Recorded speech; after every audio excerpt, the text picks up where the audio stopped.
Welcome to Power Talks with Santosh Shah. In today's episode, we have with us His Excellency Thomas Gass, the Ambassador of Switzerland to Nepal. Switzerland is a dream destination for every tourist in the world. Switzerland is also a role model nation for many voters and electoral candidates in Nepal. Welcome to the show, Excellency. Thank you, Mr. Shah. It's a pleasure to be here today. Since Rana regime even till today, we have been hearing often that people in power have stashed their money through corruption in Swiss banks. How real do you see this speculation? The whole international culture about stashing away your money has evolved a lot in the last 10 to 15 years. Especially the OECD has placed a lot of pressure on certain jurisdictions to be more cooperative in terms of information about money in the banks.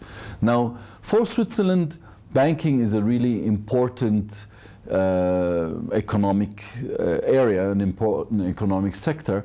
And so for us, the privacy of the information, the privacy of the data that is related to the banking is really important. That is protected by our civil code. And basically the information about the money that you may have in our banks, that information belongs to you. It doesn't even belong to the owner of the bank. It doesn't belong to the state, to any state. Under certain conditions, of course, that information could be released, but it's not an information that is publicly available.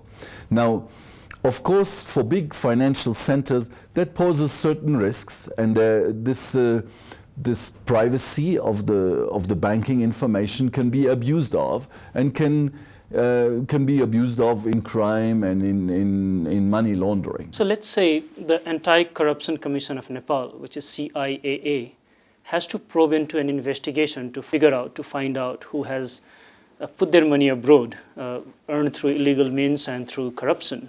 How will your government support this move taken by the Anti-Corruption Commission of Nepal?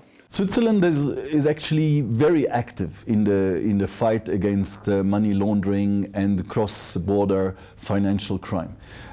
We are actively participating in the various international commissions that deal with that and that also establish rules and norms in that sector. This is a must for a country that wants to pride itself in its banking sector. It has to be active and has to be very disciplined, putting the onus also to some extent on the banks, agreeing to cooperate with other countries around the globe if there is a need for mutual assistance in the area of fighting crime related to movement of finances. So if there is a request, a formal request, of course those requests are responded to within the framework, of course, of our federal act on mutual assistance in crime. If you look at what happened in the recent past in North Africa, where a number of leaders, the dictators, a number of leaders there had their assets blocked quite quickly in Swiss banks, actually before many of the other countries did so. So if Nepal's Anti-Corruption Commission has to look into it, to what extent of time length can we trace back? That is difficult for me to answer now. What I could say, though, is that one of the aspects is that the onus has to come, of course, from Nepal. That it's important to establish how those funds were acquired by the person, and of course, there has to be some legal proceedings that have to take place here in Nepal before Switzerland can consider or entertain any kind of mutual assistance in this regard.